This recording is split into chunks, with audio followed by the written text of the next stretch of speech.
নমস্কাৰ।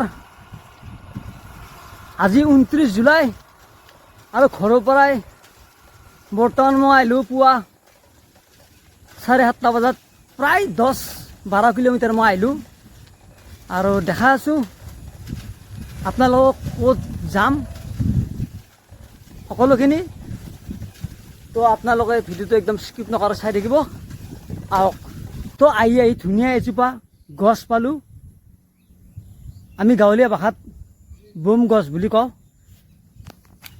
এইজোপা চাওক কিমান ডাঙৰ দেখা পাইছে আপোনালোকে। আৰু এইফালে চাওক কি ধুনীয়া খেতি পথাৰ। আৰু এইটো হাৱে এনেকা কৰি গাড়ীবিলাক আহি আছে চাওক। এই চাওক এনেকা কৰি গাড়ীবিলাক যা আছে আৰু এইফালেও খেতি পথাৰ। তো আৰু বেছি নাই, অলপ আছে, প্ৰায় আৰু 5 কিলোমিটাৰমান আছে। আচলতে মই যিটো আজি কামত আহি আছোঁ, তো আপোনালোকে সকলো গমেই পায়, যিহেতুকে মই গাড়ী চলাওঁ, দিন হাজিৰা কৰি খোৱা মানুহ। গতিকে মোৰ ফিল্ডটো মই এনেকৈ বনাই লৈছোঁ। তাৰমানে মই বহু দূৰকলৈকে মোৰ ফিল্ড আছে। ধৰি লওক ৰঙিয়া, ঘগ্ৰাবাৰ, নলবাৰী এনে কৰি মোক বেলেগবিলাকে মাতে। আৰু এই চাইকেলখন লৈ, এই মোৰ চাইকেলখনে মোৰ জীৱনৰ সাৰথি, দেখা পাইছে আপোনালোকে। এই চাইকেলখন লৈ মই বহু দূৰত আহোঁ, মানে মেইন জাগাটো পালোঁ। আৰু এইটো চাওক, মানে যাৰ গাড়ী লৈ যাম, এইটো গাড়ীৰ মালিকৰ বিল্ডিং, এক কৰ্মচাৰী। আৰু আমাক সিদিনা থবা গৈছিল বাইকেদি, লাজ কৰিছে অলপমান কেমেৰা আগত আহিবা। আৰু এখেত ৰং মিস্ত্ৰী। আৰু মই যিখন গাড়ী লৈ যাম বৰ্তমান, গাড়ী চাওক এইখন চুইফ্ট ডিজাৰ, দেখা পাইছে আপোনালোকে। ভাল ড্ৰাইভাৰ হ'লি গাড়ীৰ কোনো আকাল নাই। তো আজি মোৰ ডিউটি খুব সোনকালে শেষ হ'ল। আৰু আজি ডিউটি আচলতে কৰি মই খুবেই ভাল পাইছোঁ, কাৰণ 4 ঘণ্টা ডিউটি কৰিছোঁ আৰু পইচাটো লৈও ভাল লাগছি। 700 টকা এটা মালিকে দিলাক। এনেকুৱা কিছুমান ডিউটি কৰি ভাল লাগে। আৰু মোৰ পিছফালে দেখা পাইছি না, কি হ'ব পাৰে এইখন, আপোনালোক মই দেখাইছোঁ। আৰু এইখন চাওক, মই আপোনালোক পূৰা জুম কৰি দিছোঁ।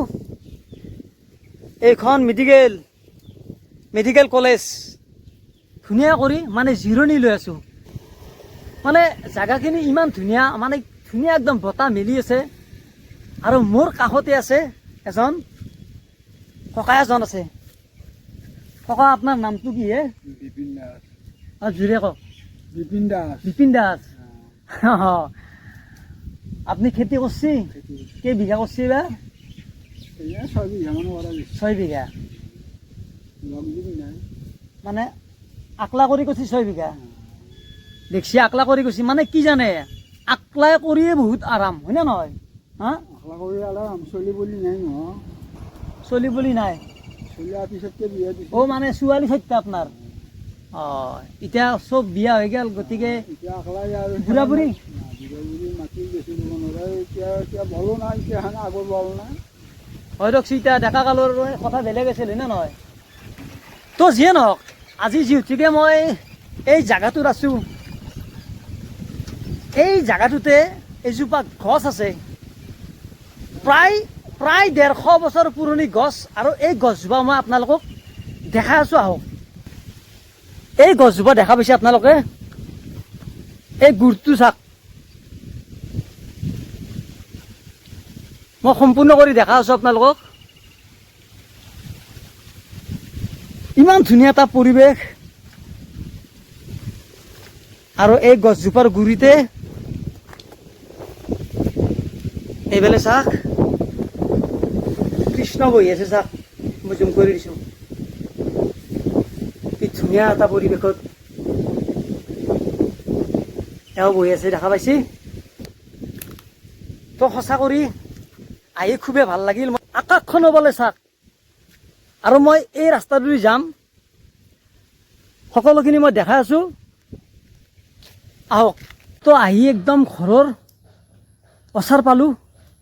আৰু যিহেতুকে ঘৰৰ ওচৰ পালোঁ, আপোনালোকক লাষ্ট একদম ফিনিচিঙৰ শেষৰখিনি মই ধুনীয়া কৰি দেখাই আছোঁ, আৰু আপোনালোকে চাইও ভাল পাব। আহক। প্ৰথমতে মই আহি আপোনালোকক কি ধুনীয়া কৰি যিটো সৰু গেট, সেই গেটটো দেখা আছোঁ। চাওক, তাত লিখা আছে ওম নমো ভগৱতে বাসুদেৱই বাৰা গোপাল মহাপ্ৰভুৰ প্ৰৱেশ দ্বাৰ। আৰু আপোনালোকক একদম সকলোখিনি মই দেখাই আছোঁ, চাই থাকিব। আৰু ইমান ধুনীয়া এটা পৰিৱেশ, মানে সঁচা কৰি মই বহু জেগাত ঘূৰিছোঁ, এনেকুৱা এটা পৰিৱেশ মই দেখা নাই। মানে কথাটো কি জানে, য'ত ধুনীয়া এটা মন্দিৰ থাকে, য'ত এটা ভাল মছজিদ থাকে, সেই হৈছে মানুহৰ পৰিচয়। আৰু এই গেটটো চাওকচোন, কিমান ধুনীয়া গেট। আৰু ভাল মন্দিৰ এটা য'ত থাকে, মই বাৰম্বাৰ কৈছোঁ, সেই হৈছে গাঁৱৰ শক্তি, একতা। আহক এইবাৰ যিটো মেইন বাৰাগোপাল মন্দিৰ, সেই মন্দিৰটো মই আপোনালোকক দেখাই আছোঁ জুম কৰি কিনে। এই চাওক, তাত লিখা আছে শ্ৰী শ্ৰী বাৰাগোপাল বৰগোসাঁই ঘৰ সোণকানী। সঁচা কৰি মোৰ বহুত ভাল লাগিল। আৰু আমাৰ বৰভাগতে আছে ইমান ধুনীয়া মন্দিৰ, আৰু ধৰক প্ৰায় মানুহে দেখা নাছিল।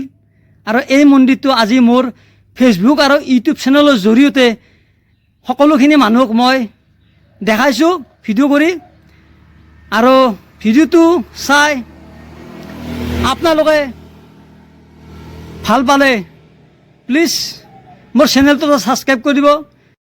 জয় জয় অসম, জয় জুবিন দা।